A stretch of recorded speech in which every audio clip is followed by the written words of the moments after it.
Easy, like a Sunday morning. London's Broadwater Farm.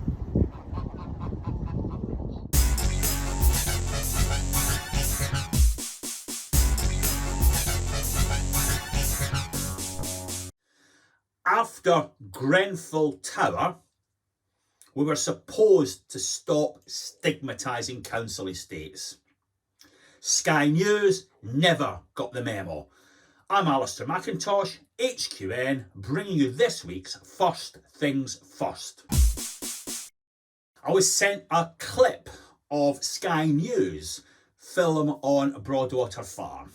Essentially, they sent a pathetic pound shop Danny Dyer up to Broadwater Farm to tarnish its reputation. That's the top and bottom of it. Stigma, pure and simple. They filmed the police chasing the local community on a couple of occasions, and at no time did the police actually find knives, drugs or anything else on the young men that they chased. It was a total Keystone Cops exercise in nonsense for the cameras. That said, it diminishes a very serious issue. Knife crime in the capital must be taken seriously, must be dealt with. My next door neighbour, I live in a perfectly normal street. My next door neighbour, 23-year-old, goes out the door and stabs a guy just after Christmas a couple of years ago who was sending cards announcing the birth of his child back to his friends in Holland. Yeah? Brutal, savage murder. The guy next door had been released from court on the 23rd of December on knife crime charges, no case to answer.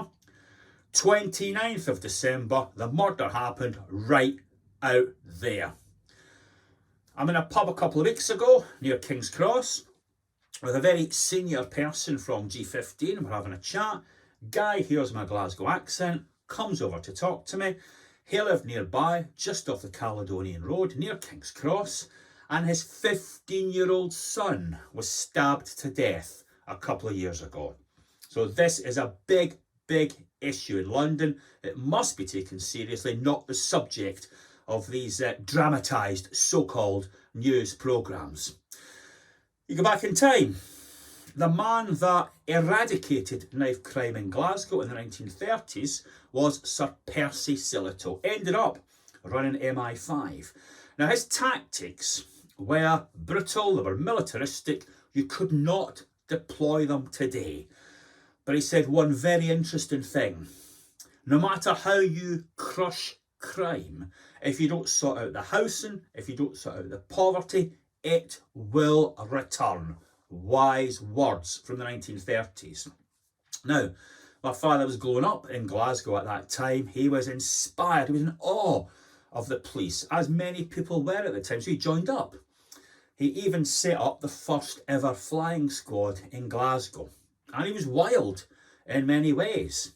But if you ever tried to say a whole area was full of criminals or a whole area was besmirched, he would come down on people verbally like a ton of bricks.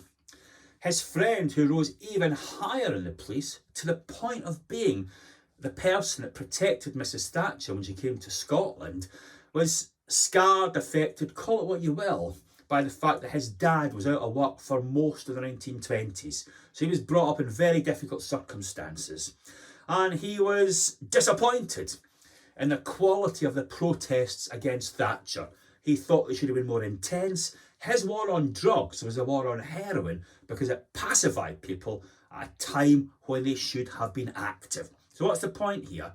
The police have to be part of the community. They cannot be imposed from outside, and they have to be part of a wider plan to tackle the causes of crime. So we need better people, local people, and a strategy, not any more of this pathetic unreality television. Thanks for your attention, and let's hope next week is a bit better.